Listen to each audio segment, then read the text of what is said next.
This is Fallout 4, Condensed. Before diving into the main story, let's do a quick rundown on the backstory. America and China were engaged in war, fighting over natural resources. The war came to an end in the year 2077 when the nukes were unleashed across the world. Most of America was destroyed, but a few people did survive in the vaults. Made by the Vault-Tec Corporation, the vaults are underground shelters designed to be self-sustainable for a long time. Instead of just being safe places to live, Vault-Tec subjected most of the vaults to twisted experiments. Despite the nuclear devastation, life still continues on the surface. Our main story takes place in the ruins of Boston, Massachusetts, better known as the Commonwealth by the locals. In the Commonwealth, four main factions emerged, fighting over what they believe is the greater good. There's the Institute, a mysterious scientific society that's been kidnapping people and replacing them with robot copies, known as synths. There are three versions of synths. The first and second generations are merely just mindless robots, but third generation synths are far more advanced. They're almost identical to humans in body and mind. Anyway, on to the other factions. There's the Railroad, an underground organization with one simple purpose: freeing synths from the Institute. Next up, there's the Brotherhood of Steel, a militaristic faction that aims to hoard all pre-war technology for themselves, thinking nobody else can handle it.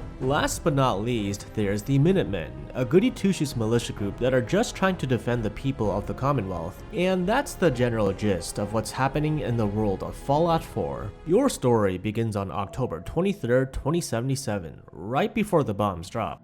War never changes. You're gonna knock him dead at the Veterans Hall tonight, hun. You think? It's a lovely Saturday morning with your spouse, your robot butler Codsworth, and your baby boy Sean. A Vault-Tec representative stops by to say that you and your family have secured a spot in Vault 111, which is great timing because shortly after the news hits, there's been confirmed reports of nuclear explosions. Racing on over to Vault 111, you barely make it just as the nuke explodes, narrowly escaping the blast. Inside the vault, you and the remaining survivors are ushered into cryogenic pods. The Vault-Tec scientists say that it's for a decontamination process, but the truth? You're actually going to be frozen for a very long time. After some unknown length of time, you briefly regain consciousness, only to see some guy shoot your wife and take your son. I'm not giving you Sean! At least we still have the backup. You go back under and wake up again, but this time you're set free from your pod. Everyone else in the vault is dead. The whole place is a mess, and there's giant roaches crawling around. Exiting the vault, you head back to your old neighborhood and stumble upon Codsworth. Oh, it's really you! According to him, it's been 210 years since the bombs dropped. Having told Codsworth that Sean was kidnapped, he suggests going to Concord. Maybe there you can find a lead. At Concord, you encounter a couple of raiders in the area. You find a group of survivors holed up in a building where you meet Preston Garvey, the leader of the Minutemen. We could use some more goodwill. As you can see, we're in a bit of a mess here. To make sure they can leave safely, the raiders outside need to be dealt with. You head onto the roof of the building and find a set of power armor. Suiting up, you mow down the raiders. Even a Deathclaw shows up and you shoot that down too. Preston is grateful for your support and invites you to get settled with his group. Thanks, Preston, but we're not going to get sidetracked with her shit. Mama Murphy, who's some kind of sidekick, somehow senses that your son is still alive. She says to head to the Great Green Jewel of the Commonwealth, a settlement known as Diamond City. The old lady could very well be BSing you, but it's your only lead, so off to Diamond City it is. At the gates of Diamond City, you come across Piper Wright, a journalist who's been barred from entering. I live here. You can't just lock me out. Piper coerces the gatekeeper into opening the gates, leading to you meeting the mayor of Diamond City. After telling the mayor about your missing son, he recommends visiting Nick Valentine, a well-respected detective. You stop by the Valentine office, but Nick is not there. His secretary says that he went missing while he was tracking down a kidnapped girl. Nick was thought to be somewhere in Vault 114, so that's where you go. There's a couple gang members hanging around the vault. You find Nick in a locked room and see that he's actually a synth. I've been cooped up in here for weeks. Turns out the runaway daughter I came here to find wasn't kidnapped. Together, you and Nick shoot your way out of the vault. Grateful for your help, Nick invites you to stop by his office. And so you swing back to Diamond City and meet up with Nick, telling him about your missing son. When you talk about the kidnapper that killed your spouse, he brings up the name Kellogg. It seems like Kellogg might be the kidnapper, so you head to the house where he was at and look for clues. If you brought Dogmeat, the goodest of boys, along with you, he can pick up on Kellogg's scent. Dogmeat leads you to Fort Hagen, where you fight through a couple of synth soldiers. Lo and behold, hold, you do end up finding Kellogg, and he's definitely the one that kidnapped Sean. Your son is exactly where he belongs. He's home, in the Institute. The guy doesn't give you any straight answers, so it's time to bring him down. Blam! Punch, punch, another punch, and he's dead. Stepping out of Fort Hagen, you're met with the sight of a giant airship called the Prydwen. Our intentions are peaceful. We are the Brotherhood of Steel. Back in Diamond City, you, Piper, and Nick come together, trying to figure out what to do next about your missing son. Nick suddenly comes up with an idea. There could be a way to access Kellogg's memories if you have a piece of his brain. You do have Kellogg's cybernetic brain augmenter, so you head on over to the memory den. A brain specialist, Dr. Amari, plugs the brain augmenter into Nick, but all he sees is static. The only other way to access Kellogg's memories is to sit in a memory lounger and go through them yourself. Inside Kellogg's mind, you're sifting through his memories, and the most recent one that's intact is where you see Sean, who looks like he's about 10 years old now. An Institute courser shows up and tells Kellogg to eliminate a scientist that left the Institute, a guy named Brian Virgil. The courser then teleports himself and Sean back to the Institute. That's all you're getting from Kellogg's noggin. Now you have to find this Virgil guy, who's hiding somewhere in the glowing sea, the most irradiated region of the Commonwealth. On the way to leave the memory den, Kellogg has something to say to you through Nick. I should have killed you when you were on ice. You want to try for round 2? Let's go! What? What are you talking about? Anyway, onward to the glowing sea. You eventually find yourself in the crater of Adam, the ground zero of the nuclear explosion. A religious group known as the Children of Adam have settled in the crater, believing it's a sacred spot. How are they surviving in this deadly radiation? I have no clue. The leader of the group tells you that Virgil is hanging out in some nearby cave. Taking her word, you find Virgil in said cave, who turns out to be a super mutant. I know you're from the Institute. So where's Kellogg? Huh? After explaining your situation, you ask Virgil if he can help you get into the Institute. He says you will have to kill an Institute courser and take its chip. Coursers are top-tier synths with deadly skills, so it's gonna be a tough fight. You head on over to the CIT ruins and track down a courser using a signal. After dispatching the courser and taking its chip, you go back to Dr. Amari to see if she can decode it, but she doesn't know how to, so she advises you to seek help from the Railroad. Just a reminder, the Railroad is the secretive group that wants to free the synths. By following the so-called Freedom Trail, you arrive at an old abandoned church, leading you to an underground passageway. You find a secret entrance and open it up with the password Railroad. Very secure. And so you're introduced to the leader of the Railroad, Desdemona. We're the synth's only friends.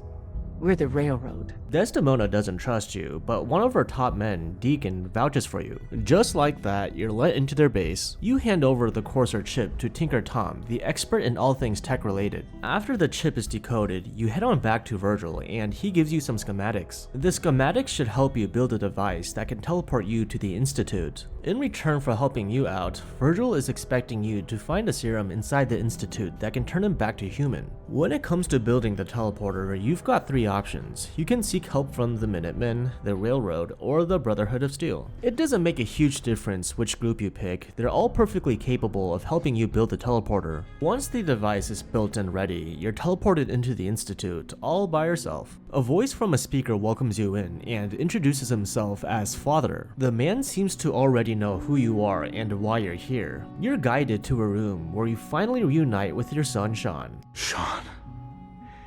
Is that really you?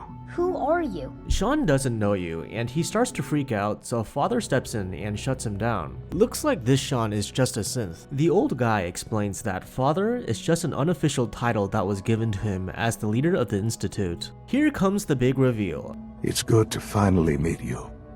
After all this time, it's me.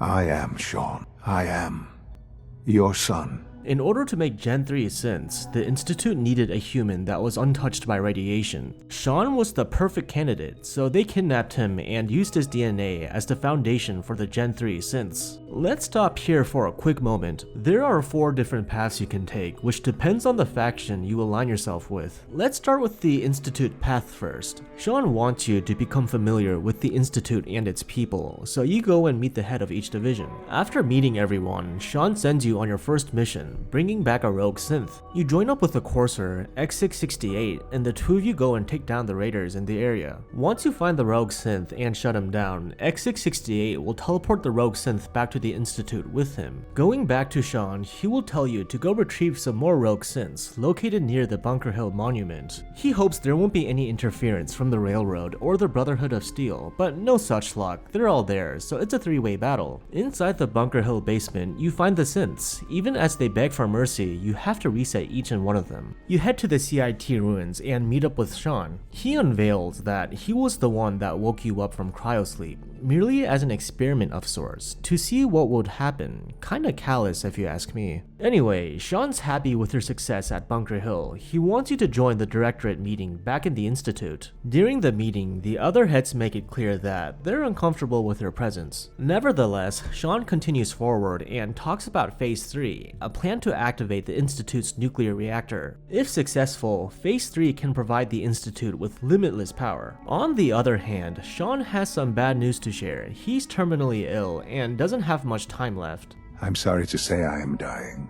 You can't be serious. Everyone, please. In light of this, he appoints you as the Institute's next leader. The others are not happy about this, but Sean stands firm in his decision. There's a lot to do, and the first thing is to get a beryllium agitator. It's the key to getting the reactor activated. Proceeding with this mission will put you at odds with the Brotherhood of Steel, assuming you weren't already. You teleport to the mass fusion building, fight the BOS troops inside, grab the agitator, and head on back. Work on the reactor is dragging, so Sean sends you to bring in Mr. Wallace, a tech nerd that can really get things going. Given the Institute's shady reputation, Mr. Wallace is initially pretty wary, but thanks to your smooth talking, he eventually agrees to help out. Returning to Sean, he asks you to make an announcement to the Commonwealth, telling the people not to interfere with the Institute's plans. Whether you want to come off as Gandhi or Hitler 2.0 is totally up to you. The speech will be live either way. You're given the honors of activating the reactor, and boom, now the Institute has nearly infinite energy. You gather with the other heads for a meeting, this time without Sean, taking on the role as the director. The heads have decided to eradicate the Brotherhood of Steel, and it's up to you to decide on the approach to take. Following the meeting, Sean throws in that you've got to deal with the Railroad as well.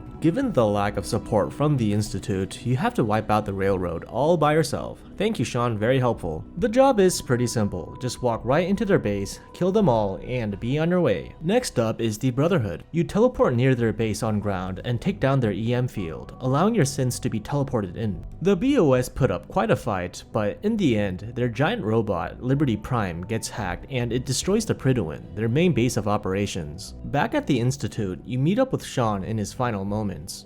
Take care of the Institute.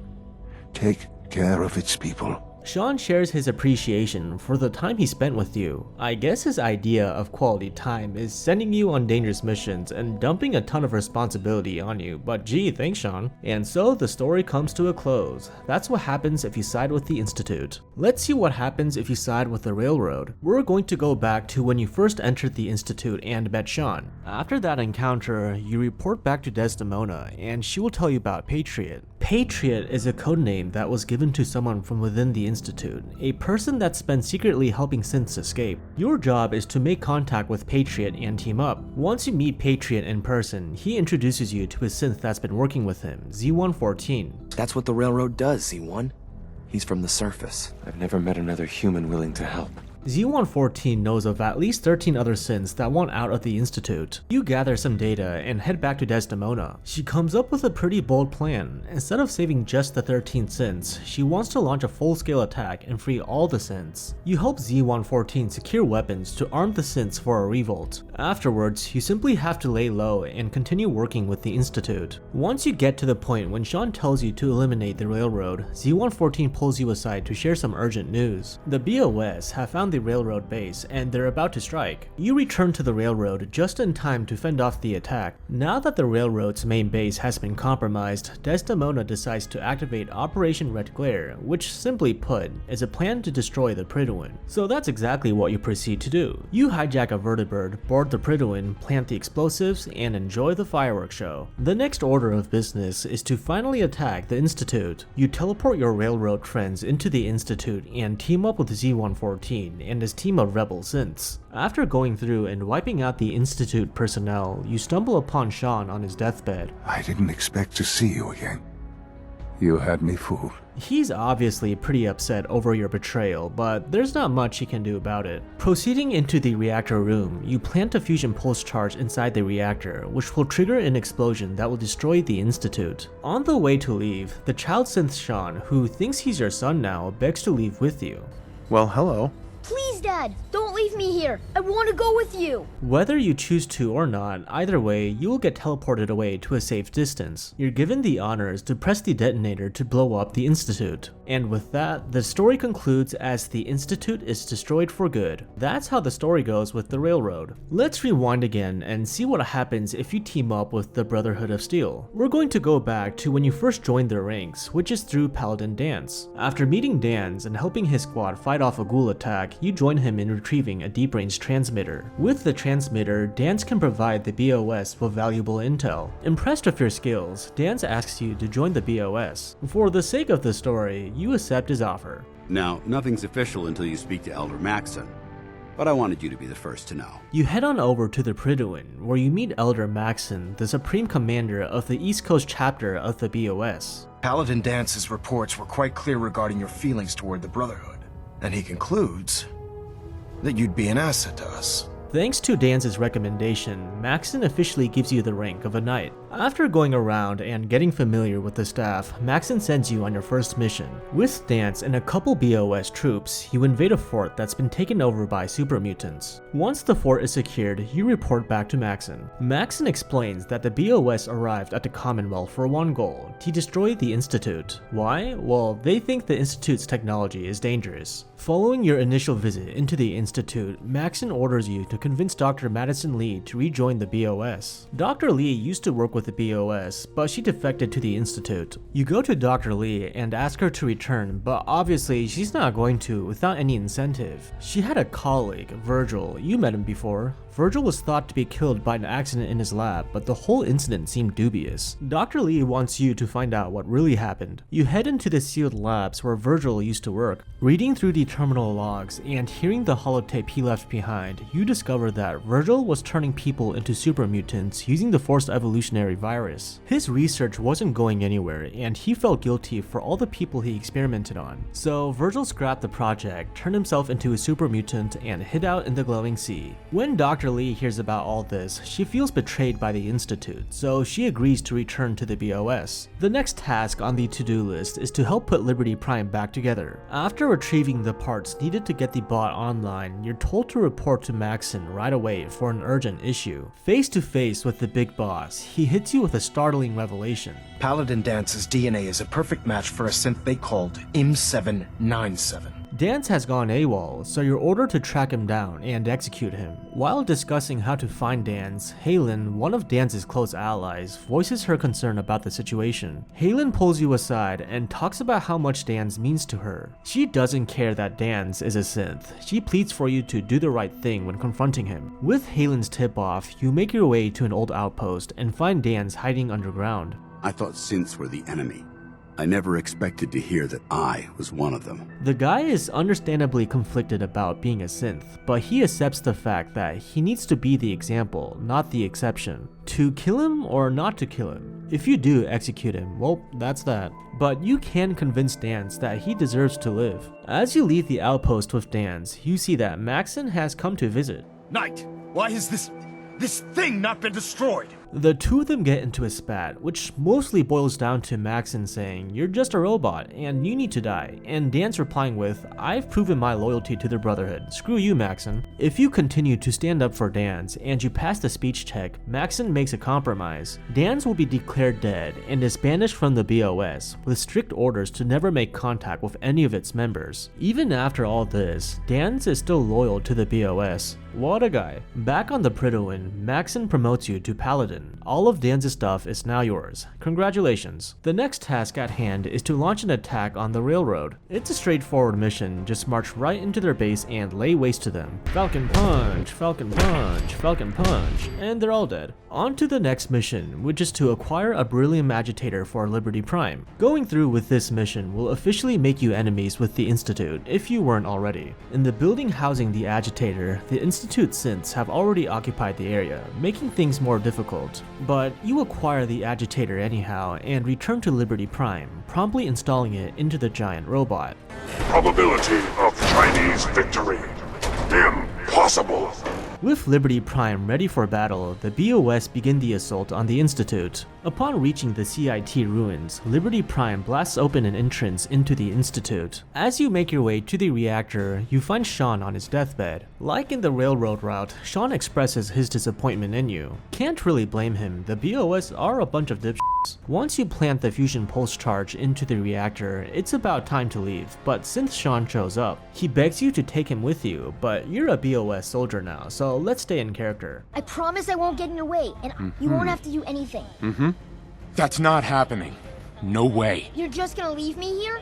You're teleported away from the Institute, and you're given the honor to activate the detonator. You press the button, and the Institute is blown sky high. That's how the story goes if you side with the Brotherhood. Okay, so what about the Minutemen? How does the story play out if you side with them? Since the Minutemen don't have beef with the BOS or the Railroad, it's entirely possible to reach the ending without having to destroy either faction. Unless, of course, you decide to pick a fight with them first. With the Minutemen, there's not much of a story to tell. The Minutemen decide to retaliate after the Institute attacks one of their bases. You find a way into the Institute through a water pipe, teleport the Minutemen into the Institute, and invade the facility. We're not here to commit mass murder. My game glitched and Sean was like this for some reason. Anyway, same old thing happens. You plant the fusion pulse charge, decide if you want to take Synth Sean with you, then you teleport away and blow up the Institute. That's it really, end of story. So, is there a canon ending to Fallout 4? Well, yes, there might actually be one. The Fallout TV show is confirmed to be canon with the games, and it takes place after the events of Fallout 4. In the first episode, there's a giant airship that briefly makes an appearance, and you can see the name Prydwen written on its side. If it is indeed the same Prydwen from Fallout 4, we can safely assume that the Institute and the Railroad endings are not canon, given that the Prydwen is destroyed in those scenarios. Anyway, that's it. That was Fallout 4 Condensed. Thanks for watching.